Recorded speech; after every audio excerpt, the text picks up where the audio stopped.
Bom dia, meus amados. Hoje é sábado, dia 3 de maio de 2025. Vamos aqui trazer mais uma série de assuntos, porque nas últimas semanas houve bastante questionamento sobre temas abordados nos vídeos anteriores. Eu gosto de, antes de passar para temas novos, sempre deixar bem esclarecido todas as dúvidas que vocês que me acompanham aqui trazem, porque não é só passar esclarecimentos, informações e ignorar os resultados. Nós aqui nos importamos com as dúvidas e com os anseios de todos vocês que seguem este canal. Ultimamente temos recebido cada dia mais questionamentos, perguntas, e nem sempre é possível responder abaixo da questão, porque a resposta exige um tempo maior. Então trazemos, sim, e são assuntos que interessam a todos. E hoje nós vamos trabalhar um pouquinho sobre a lei do retorno. Num áudio anterior, e também em outras oportunidades, em alguns meses e anos passados, já dissemos que é preciso entender, compreender a lei do retorno, porque sem isso fica um espaço vazio muito grande entre a causa de um problema e a resposta que temos que dar, ou a solução deste problema. Essas lacunas, elas atrasam um pouco a nossa evolução e a nossa ascensão. Quando nós compreendemos a lei do retorno, fica mais fácil compreender aquilo que nós consideramos problemas, dificuldades, tarefas, mudanças que precisamos fazer a fim de atingir a frequência da nova Terra, pois agora estamos próximos do grande final de um ciclo longo que durou desde a existência da humanidade neste planeta Terra. É o momento mais precioso e mais importante desta humanidade. Por isso, a nossa consciência também começa a se expandir a fim de captar, compreender tudo aquilo que ela necessita compreender. Porque sem a compreensão não há mudanças, não há aceitação. A lei do retorno não é somente receber de volta aquilo que nós fizemos de mal. Muitas pessoas dizem, então você fez o mal para alguém, vai receber. Sim, é verdade. A lei do retorno traz tudo de volta para quem soltou alguma coisa, seja um pensamento, seja uma ação, seja uma reação, seja um sentimento, qualquer coisa, porque tudo é energia e tudo é energia em movimento. Quando nós enviamos algo para alguém, e não havendo a recepção deste alguém para este algo não acha o endereço e volta para aquele que enviou. É como uma carta que é enviada pelo correio. O carteiro não encontra ninguém naquele endereço, o endereço não bate, então a carta é devolvida ao remetente. Mas não é somente isso. Isso é redundância demais para ficar apenas nesta possibilidade. A lei do retorno tem muito mais abrangência do que se possa imaginar. Por exemplo, se numa vida passada eu não aprendi uma lição, apareceu a oportunidade, o mesmo nesta vida, Apareceu uma oportunidade e eu não aprendi a lição, perdi a oportunidade, por não ter interesse, por procurar a lei do menor esforço, os atalhos do caminho, como se diz. A lei do retorno possibilita que esta oportunidade retorne mais adiante, para que eu não perca a situação e possa fazer o ajuste necessário, o trabalho necessário, a evolução necessária. Muitas vezes, em vidas passadas, nós nos encontramos com certas situações ou com certas pessoas e não fizemos o dever de casa. Então, numa outra vida aparece a oportunidade para que possamos concluir aquela tarefa, aquela missão, aquele resgate, aquele aprendizado, enfim, para que possamos dar continuidade àquele aprendizado. É como numa escola. O aluno foi mal numa prova, num semestre, num bimestre. Na outra parte, se é um semestre, no segundo semestre, se é um bimestre, nos demais bimestres, se é uma prova, nas demais provas, ele tem possibilidade de melhorar a sua nota, o seu aprendizado. É sempre assim.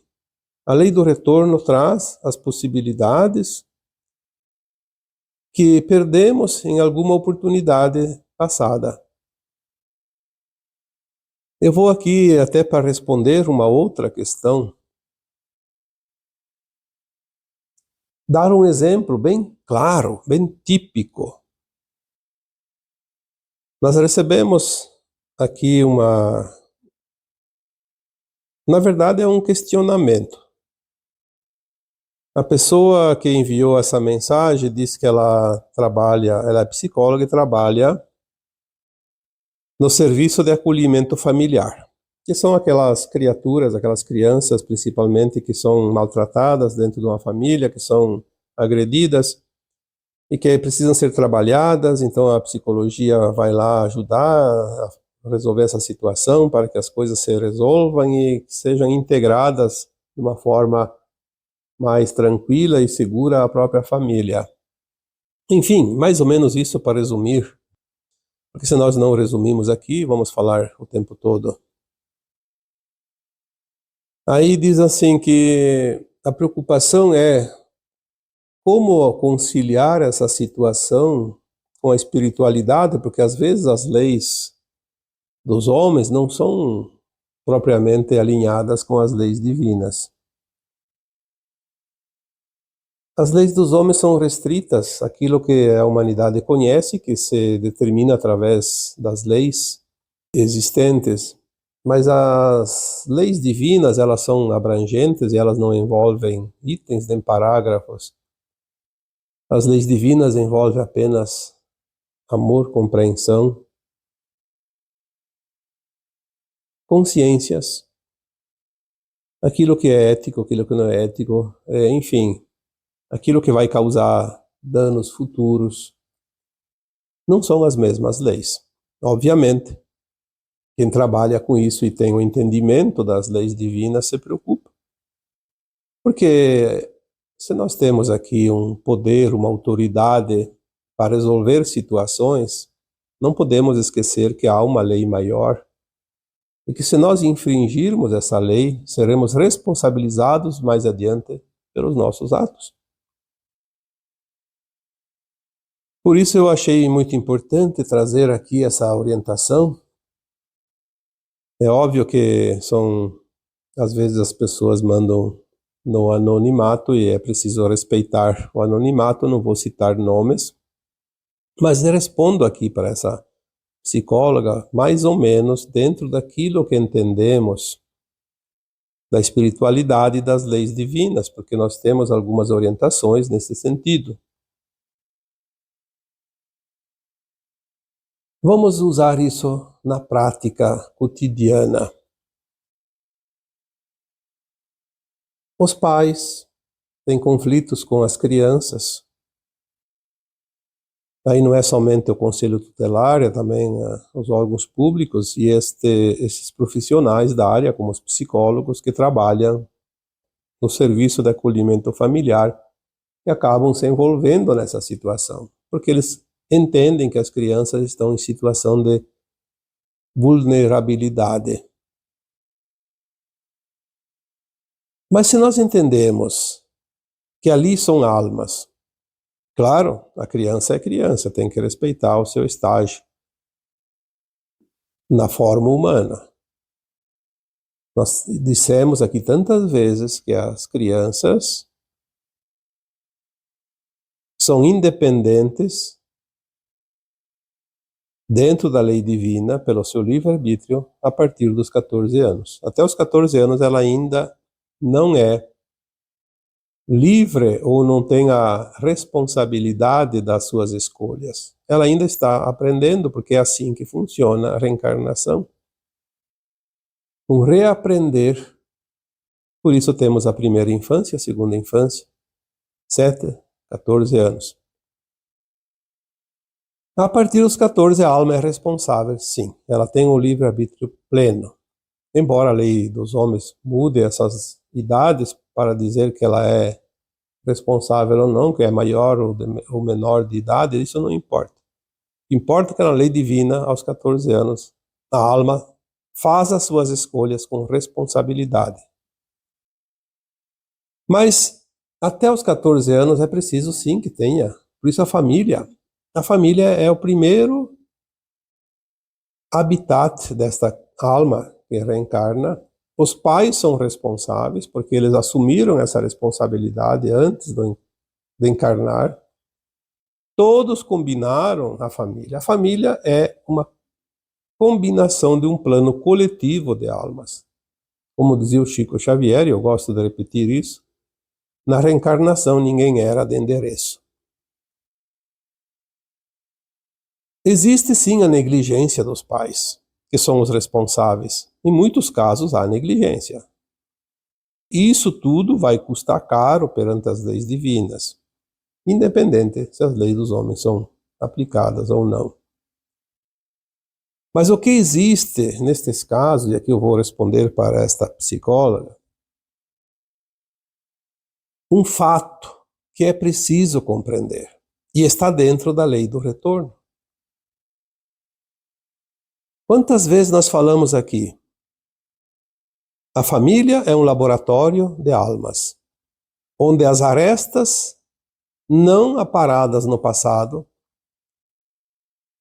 têm a oportunidade de serem aparadas agora. Pela lei do retorno, obviamente. Aquelas almas conflitantes de vidas passadas, os desafetos de vidas passadas, no além-túmulo entendem a vida porque vão para a quarta dimensão, as suas consciências estão acima da terceira dimensão, enquanto encarnadas, e lá a alma faz uma autoavaliação, reconhece as suas falhas, os seus erros, os seus acertos e faz um novo plano encarnatório para conseguir avançar na evolução desta alma. E muitas vezes os reencontros no plano astral, entre desafetos de vidas corpóreas, sentem a necessidade de se agrupar e trabalhar e refazer a sua história de uma forma mais harmoniosa. Lá todo mundo entende, todo mundo fica feliz e sabem da grande oportunidade que vão ter numa encarnação a seguir de corrigir os seus caminhos, as suas ações, harmonizar aquilo que foi desarmonizado. E como a lei divina é sábia, ela permite que as almas, ao reencarnar, esqueçam das vidas passadas, aquilo que nós chamamos do véu do esquecimento, para não interferir nas novas lições. Se não houvesse o véu do esquecimento, as almas encarnadas estariam sempre repetindo a mesma coisa. Não avançariam 1 metro na sua caminhada Porque está tudo fácil, está tudo bem, só que não fazem nada de novo. E nós estamos aqui para co-criar constantemente. A cada vida, a cada encarnação, co-criamos e criamos um personagem novo, diferente, para experienciar tudo aquilo que essa escola de almas possa oferecer, dentro da dualidade das polaridades, dentro das provas e expiações da cocriação na luz, na cocriação nas sombras. Porque é isso que as almas vieram aqui fazer. A lei do retorno permite esses reencontros. Reencontro de almas dentro de uma família. Depois que entendemos isso, podemos entender que há reencontros também fora das famílias, com vizinhos, dentro do trabalho, na escola, na igreja, em todos os lugares, dentro de um país, de uma comunidade, de um bairro, uma rua. Enfim, aqui vamos falar da família, depois cada um interpreta também no alargamento das possibilidades de acordo com a sua experiência, com o seu conhecimento. Normalmente, nesses reencontros em família, nós temos o véu do esquecimento, mas nós temos a parte da nossa consciência chamada de subconsciente. O subconsciente é o conhecimento das vidas anteriores a esta, mas que está lá numa caixinha guardada sem poder mexer muito, porque senão não fazemos as novas experiências. Vivemos esta vida corpórea até o fim, e ao desencarnar, a alma coloca a nova experiência desta vida lá naquele arquivo subconsciente. É como abrir um programa de computador, fazer a atividade do dia e no final do dia acrescentar naquilo que já estava feito até no dia anterior. Temos assim, vida após vida encarnada, as experiências somadas, atualizadas. Então, fazemos esta atualização e salvamos o arquivo, como se diz, no subconsciente. Nós temos vagas lembranças de vidas passadas. A criança, muito mais do que os adultos. Se nós formos olhar, de fato, essa parte das reencarnações, do retorno das pessoas, das almas, a um grupo familiar principalmente, nós vamos encontrar, desde a fecundação, a mãe grávida, há uma interação com a alma que está chegando. E aquela alma ainda está com a sua consciência na velha consciência, no subconsciente, das vidas anteriores. Ela ainda não tem a consciência dessa vida porque ela ainda não respirou, não abriu o arquivo, como se diz, que é no ato do nascimento. Quando ela realmente respira, ela começa a nova vida. Então ela lembra das vidas passadas, ela sabe quem ela é, sabe quem é a mãe, quem é o pai. E por isso que muitas vezes essa alma que iria reencarnar, ela entra num pavor tão grande e se auto-sabota. Ao aborto espontâneo, acontece isso. Ou então a mãe tem muitos problemas, de enjoos principalmente, mal-estar, porque há uma energia conflitante ali que está chegando. Ao nascer, a criança, ela ainda lembra, embora ao momento que ela respira, ela realmente se integra à energia da reencarnação, como se diz, porque ela começa a respirar os pranas, como todos nós, as energias. Então ela começa a esquecer, mas ela não esquece de repente, ela vai esquecendo aos poucos, até normalmente 7 anos.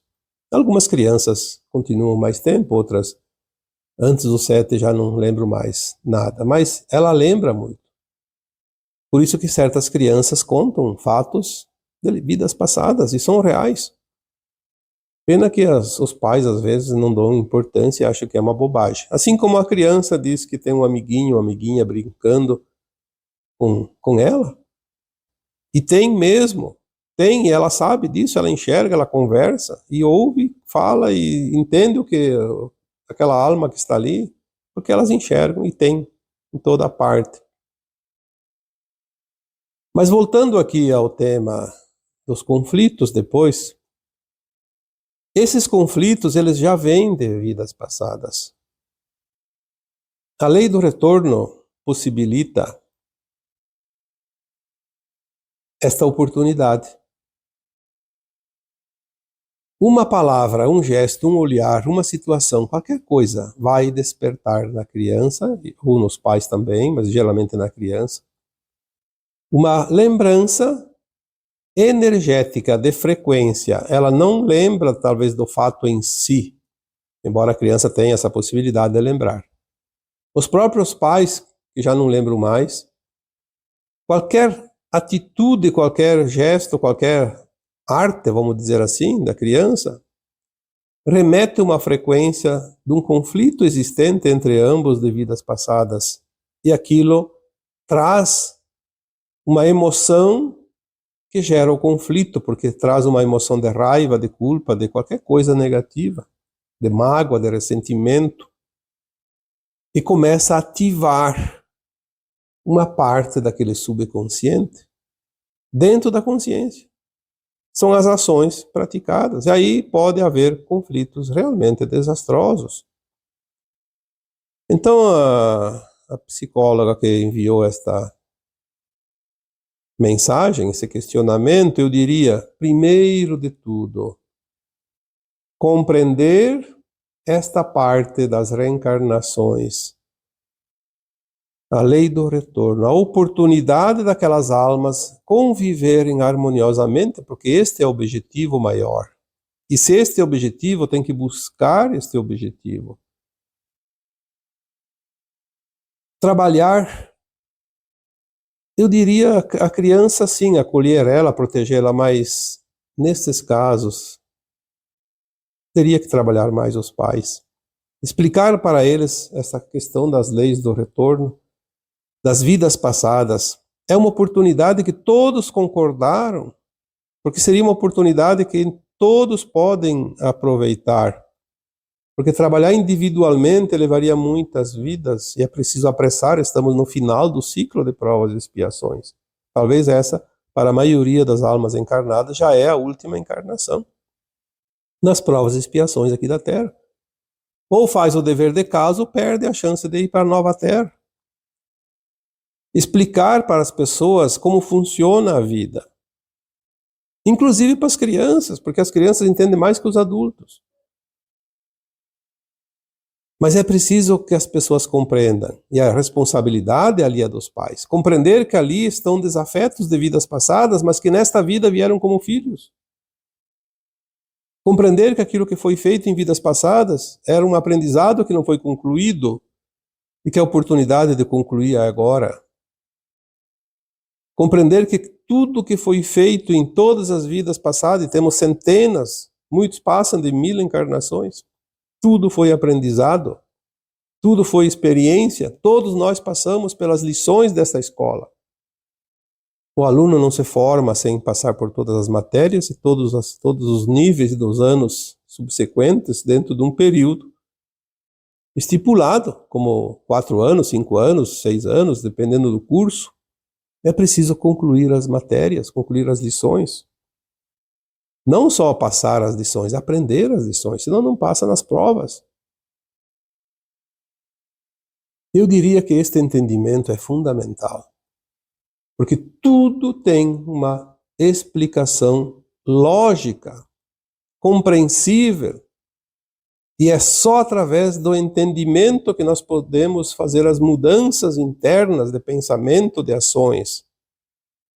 Senão vamos agir pelos conceitos criados através dos tempos, pelas sociedades, pelas pessoas que seguem sem saber quem são, o que estão fazendo nesse planeta. Nós podemos curar velhas feridas, principalmente os conflitos. É muito mais fácil criar a cura nos conflitos do que curar uma doença proveniente de conflitos. Porque os conflitos, quando não curados, eles precisam extravasar aquela energia negativa acumulada. Então as doenças fazem o trabalho. Muitas vezes não somente doenças, como também acidentes, desgraças, tragédias. Então, para os que trabalham no serviço de acolhimento familiar, compreender as leis divinas é mais importante do que compreender as leis humanas, porque as leis humanas são apenas paliativos. São um resumo da situação. Não deu certo, separa as crianças, tira as crianças dos pais, bota nos abrigos, mete na adoção e os acertos, que é o mais importante, promovidos e oportunizados pelas leis do retorno. Ficam para quando? Será que temos outra encarnação? Pelo que eu sei, não. Todos os que estão encarnados no momento na Terra é a última oportunidade. Existem dois caminhos ao final desta vida. Quando cada alma desencarna, está pronta, conseguiu resolver todas as pendências, vai para a nova Terra, faz a ascensão. Não está pronta, não tem frequência, vai para um planeta ainda de provas e expiações, até concluir a evolução e atingir a frequência de um mundo mais elevado. Seria uma pena. Vamos pensar nas oportunidades. Há maneiras, e a única maneira é o esclarecimento. Não há forma. Eu não vou aceitar algo que eu não compreendo e nem você. Então não vamos cobrar dos outros também. Se eles não compreendem, vamos dar o entendimento a eles para que eles possam compreender, aceitar e soltar aquele problema. É muito mais simples e cria menos traumas. E não interferimos nas leis divinas. Porque uma lei humana que interfere na lei divina, ela vai não somente impedir que aquelas pessoas envolvidas tenham dificuldade de concluir o seu aprendizado nesta atual encarnação, mas nós seremos responsabilizados. Se eu interfiro no progresso de alguém, impeço ele de concluir o seu aprendizado e fazer a sua ascensão, eu vou ser responsabilizado. Porque eu não tenho o direito de interferir na lei divina. Aí as pessoas dizem, mas eu estou amparado pela lei dos homens. Sim, a lei dos homens pode te dar a liberdade, como pode também te tirar a liberdade em situações opostas, mas elas nem sempre fazem a justiça certa. Nós temos que saber que existe uma outra lei, muito acima, e esta sim é soberana. É claro que se nós fizermos as coisas com a intenção do bem, a responsabilidade é muito pequena, porque tudo está na intenção. Então eu não entendo nada das leis divinas, eu vou lá e tento conciliar para que a pessoa, para que as crianças fiquem com a família, porque é lá que elas têm que estar. Elas fizeram esse plano de alma. Mas eu não entendo nada das leis divinas, então vou conciliar, não deu certo, então vem a lei dos homens e separa as crianças dos pais. Mas a intenção minha era ajudar, então eu não sou tão responsável como certas pessoas que não se preocupam. Parece que tem gente que não tem sangue, não tem emoção. Cumpriu a lei e está satisfeito. Mas e aquelas criaturas que sofrem? Fez algo para tentar diminuir o sofrimento? É preciso pensar nisso. Nós temos uma consciência, e essa consciência é a nossa própria alma. E é ela que é tudo o que nós somos.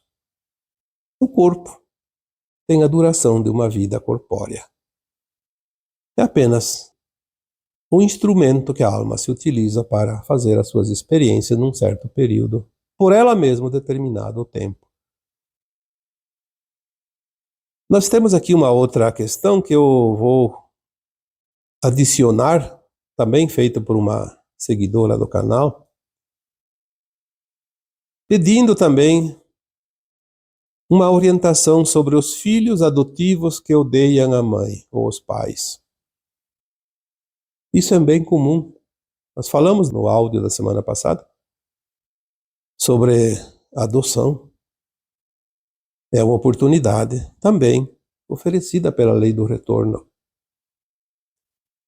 Quando os filhos odeiam a mãe, ou os pais, ou só o pai, ou mesmo quando eles não odeiam claramente, mas são muito rebeldes, eles têm dentro deles aquela lembrança, aquela memória dentro do seu subconsciente das vidas passadas. Nós falamos que os filhos adotivos, normalmente, não é sempre, existem exceções de regra, mas na maioria dos casos, os filhos adotivos são filhos nossos, os pais que adotam, são filhos de vidas passadas que foram rejeitados. Não importa a razão. Foram rejeitados. Às vezes nem foram abandonados, mas foram maltratados. Enfim, é uma oportunidade de fazer diferente. Quando há essas memórias ativadas, a mãe ou o pai diz uma palavra mais ríspida, mais dura, ou uma situação qualquer, faz com que o subconsciente emita uma informação para a consciência daquele filho, daquela filha, ou mesmo para todos, para os pais inclusive, num conflito existente naquela outra vida onde houve o problema, a causa. E aí linka aquela frequência e aquela frequência cria uma força que envolve aquelas pessoas ali no momento e cria-se um estado de desconforto, de tumulto, de intriga, de discussão, uma guerra, vamos dizer assim, entre aquelas duas, três criaturas, independente do número, pode ser apenas duas. No caso aqui, mãe e filho, por exemplo, mãe e filha. Porque remete àquela frequência daquela vida onde houve o conflito de fato. Se nesta hora, uma das pessoas envolvidas, a criança às vezes não tem muito entendimento ainda, mas o adulto tem. Pelo menos o adulto devia pensar, sem falar nada. Está aqui uma alma que numa outra vida foi meu filho e eu, ou pode ter sido meu pai e eu seu filho também, conflitante, não importa, pode ser trocadas as posições. Esse conflito é de vidas passadas, agora não há motivo para isso. Quando nós temos essa consciência, nós desarmamos aquela armadilha de frequência que engatilhou o conflito da agora. Desarmar. Quando nós entendemos isso, não há conflito. Isso eu poderia dizer que em qualquer situação, inclusive pessoas que não têm nada a ver com adoção, com pais e filhos, pode ser irmãos, pode ser parentes, pode ser até pessoas estranhas. Quando há um conflito, quando há uma discussão, se uma pessoa, só uma delas, pensar, mas isso aqui é coisa de vidas passadas, essa situação não tem nada a ver, não há razão para tanta confusão, ela corta a frequência. É como furar um balão, esvazia. Por isso é preciso compreender. E se não há discussão, mas um filho adotivo simplesmente se rebela e não quer mais saber da família, não quer se aproximar, meu filho adotivo agora se afastou e não quer mais nem conversa comigo, me bloqueou nas redes sociais, no celular, não quer conversa, simplesmente me renegou a segundo plano. Então, você pode ter a mesma forma de ação, pensar, relembrar, organizar a mente, a consciência. Esse conflito vem de vidas passadas e nós estamos aqui para nos harmonizar. Se o outro não quer, não tem problema. Eu vou me harmonizar porque eu entendo, aceito. E aí também, então, enviar amor, luz. Não alimentar o ódio, não alimentar a mágoa, o ressentimento. Envia amor, o amor dilui tudo. Mas tem que ser um amor sincero. Fazer um esforçozinho, porque quando nós compreendemos as coisas, nós conseguimos harmonizar e sentir amor. Tu não vai sentir amor no momento de ódio e não compreendendo a situação. Pelo contrário, quer briga e quer alimentar e quer ir às vias de fato. Quer concluir aquela contenda. Uma queda de braço, ver quem é que ganha. Não, ninguém vai vencer se não é na luz e no amor. Então, sossegue um pouquinho, relaxa, respira fundo, entenda o porquê daquele conflito. Quando entendemos o conflito, encontramos também a solução harmoniosa. A lei do retorno possibilita essas vantagens enormes, porque nós não temos como ir lá no passado resolver um problema acontecido há centenas, milhares de anos. Mas a lei do retorno nos permite reviver situações, nós podemos corrigir o passado. Quando corrigimos o passado, transformamos o presente. Como se aquele passado não existisse mais. Porque ele simplesmente harmonizou. Quando corrigimos o passado, além de transformar o presente, nós mudamos o futuro, porque daqui em diante as coisas melhoram, porque fica menos pendências, menos conflitos, menos problemas, menos tarefas. O futuro depende do agora, o passado depende do agora. O objetivo sempre é o equilíbrio, o meio termo, o caminho do meio. O mundo de dualidade, ele existe para que nós possamos encontrar o equilíbrio. É como uma balança. Bota uma pedra muito grande num lado, ela vai baixar. Aí bota uma outra pedra no outro lado, se botar maior, vai baixar do outro lado. Se botar um peso equivalente, vai harmonizar, vai equilibrar. Então nós sempre temos que achar o equilíbrio.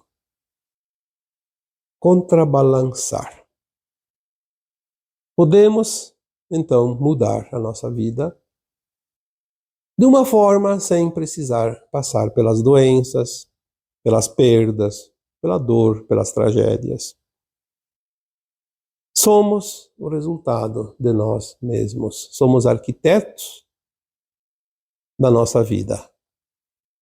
Somos o produto que construímos ao longo das sucessivas encarnações.